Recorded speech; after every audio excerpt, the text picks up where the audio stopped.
Hello there guys, welcome to my review of the 2018 Safari Malawisaurus. Now, apologies for the sort of awkward angle, this guy is really long and I don't have a lot of space.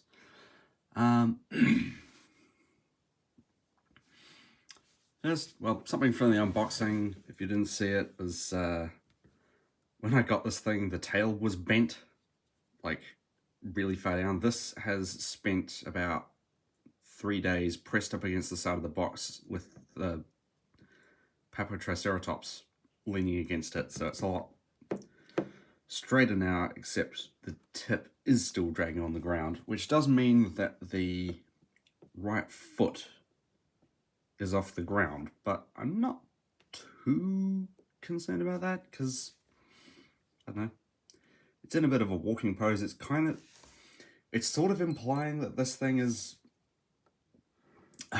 moving a bit like a camel, but I don't know.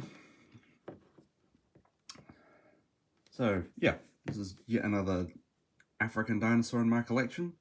This animal's quite fragmentary, so I'd say with the material we have, this is actually fairly reasonable, but a lot of skelettals I have seen are showing a more upright posture for the neck and maybe a longer neck and a shorter tail.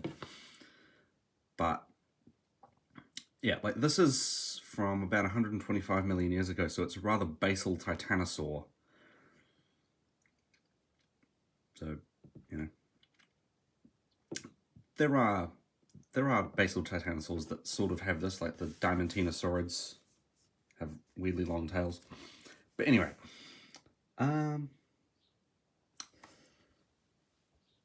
let's start with the positives. The combination of colors of this thing are really good. Like, I love the creamy white, like starting on the head. It's kind of got eyeliner, which is a bit weird. Yeah, it's got eyeliner. Like it's got kind of like the white muzzle and the white continues down, but then is only on the underbelly, and then it's got these dark brown stripes. I think my one critique with the colors is that the neck is a bit too busy. If I was designing this, I would have left out the stripes on the, I would have left out the white stripes on the neck, because that just seemed a bit full on.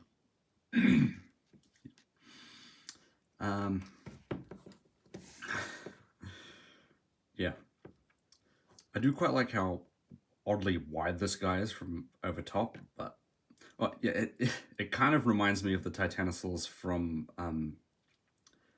Dinosaur Planet with their weirdly bulbous bodies and then skinny legs. Something that Ichthyovenator brought to my attention from one of his videos was the lack of a claw on the thumb is actually accurate for titanosaurs, which means that all of Collector's titanosaurs have that wrong, including the more recent ones. You can see that the feet have 5 toes, which is good. Although this guy seems to have his first 3 toes kind of molded together, which is a bit strange. And I also like the osteoderms on the back. Like, they're subtle, and it's kind of Saltosaurid-esque with the large covering of uniform osteoderms. But I'm not sure why it has spikes on the back of the neck. And, like, they are only on this area behind the head. Again, either continue it all the way down, which, of course, once you get to here, the osteoderm starts, so it would be pointless, or just leave them out. I'm not sure why they're there. They're not very obvious. Oh yes, another thing about the head is it's this guy sort of has binocular vision. Like, I think the area, well, the eye sockets are not far enough apart. And the nostrils are in about the right spot.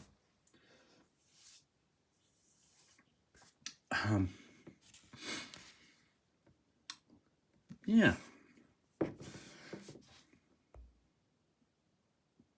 Like, I don't really mind the factory defect because it was very easy to fix.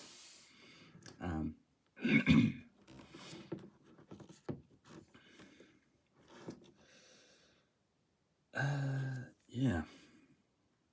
I don't really know what else to say, so I guess I'll just get into some size comparisons. So to start off with, get the consistent size comparison of the Papodimetrodon.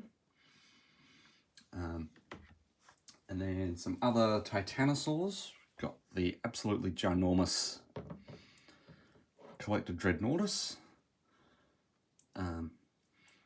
Also, another thing with price is these two are very similar in size. Like, lengthwise, they are almost the same. This thing was $6 more expensive. But you've heard me rant about Safari before, so I'm not going to go into that. We've got the Collector Argentinosaurus. A couple of collector minis. We've got the Mamenchisaurus and Ampellosaurus, which is really small. And then a couple of theropods. The Roaring Allosaurus from a couple of reviews ago, and the Megalosaurus, which will not stand up.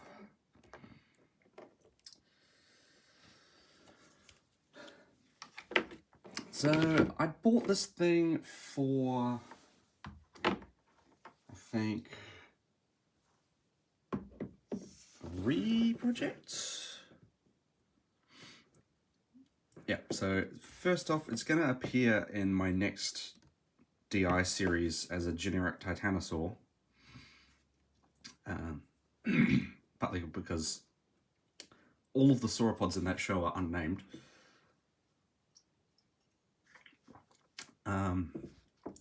And then in a future paleo documentary, it's going to be a Fukui Titan. And after that, in another DI project I have planned, it's going to play a Diamantinosaurus. It's actually replacing the Collector Dreadnoughtus because this is way closer to what Diamantinosaurus looked like.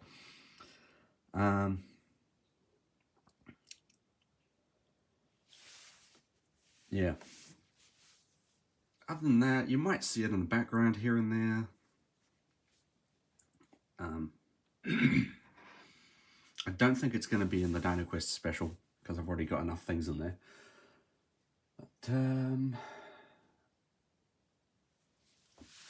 I think that is it. So what am I going to rate this thing? I'm not 100% sure on the body shape because, of course, this is a fragmentary animal, but it is really nice. I think my only negatives are the spikes and white stripes on the neck.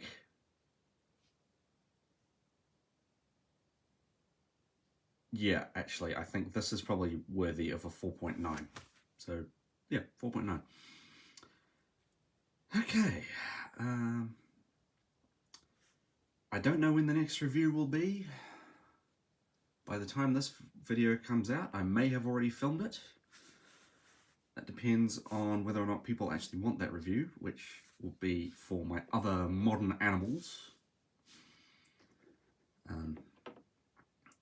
So I will see you next time.